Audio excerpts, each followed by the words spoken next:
Hello, and welcome to our deep dive into the recent wave of student debt cancellation spearheaded by the Biden administration. The student debt issue is a complex tapestry, and it's currently undergoing some major shifts. The Biden administration has recently approved an additional $9 billion in debt cancellation for student loans. This pushes the total approved debt cancellation to a staggering $127 billion. But it's not just about the numbers. The administration is implementing significant fixes to income-driven repayment plans and the Public Service Loan Forgiveness Program, making it easier for millions of borrowers to navigate their way out of debt. And let's not forget the automatic relief being granted to borrowers with total and permanent disabilities, a move that is undoubtedly bringing much-needed relief to some of the most vulnerable among us. So, that's where we stand with the Biden administration's latest student debt cancellations, but the story doesn't end here. Now let's delve into who exactly this move benefits and who it leaves hanging. As the dust settles on this massive wave of student loan cancellation, one thing becomes increasingly clear. The primary beneficiaries are borrowers earning less than $125,000 a year. This isn't a random figure plucked from the air. It's a carefully chosen threshold, designed to exclude wealthier borrowers.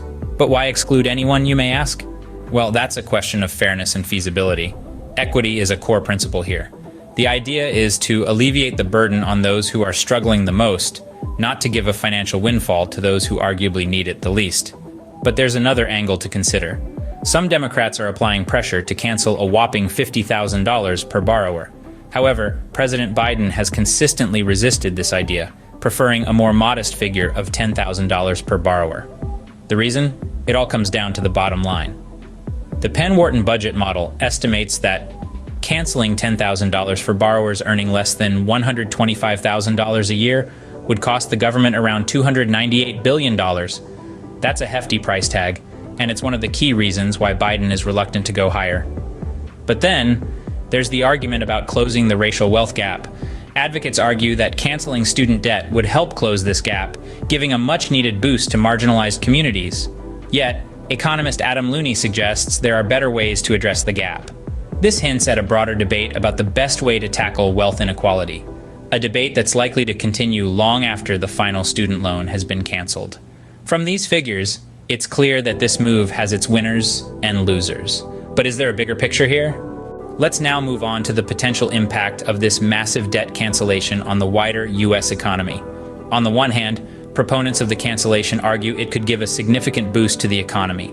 With less debt to pay off, millions of Americans would have more money in their pockets to spend on goods and services, potentially stimulating economic growth. This could lead to a ripple effect, creating jobs and driving innovation across various sectors. However, it's not all sunshine and rainbows. Critics warn of potential negative impacts.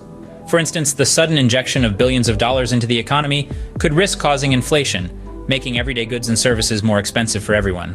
Moreover, there's the concern that massive student loan forgiveness could set a dangerous precedent, potentially discouraging future borrowers from repaying their loans in anticipation of possible future cancellations.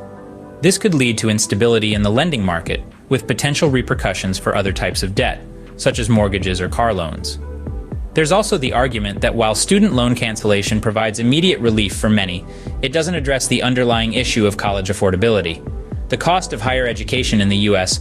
has skyrocketed in recent decades, making it increasingly difficult for students to graduate without taking on substantial debt.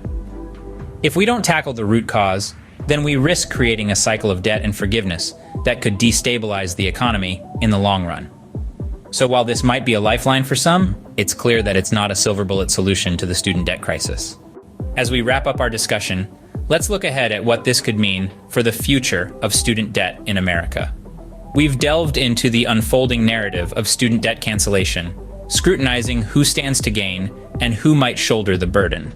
We've seen how this move has the potential to benefit millions of borrowers, particularly those on lower incomes or with permanent disabilities. Yet it's also important to remember the potential economic implications. Some argue that while this cancellation provides immediate respite, it doesn't address the root cause of the problem, the high cost of college education. Looking forward, we could see further cancellations or even changes to the Higher Education Act.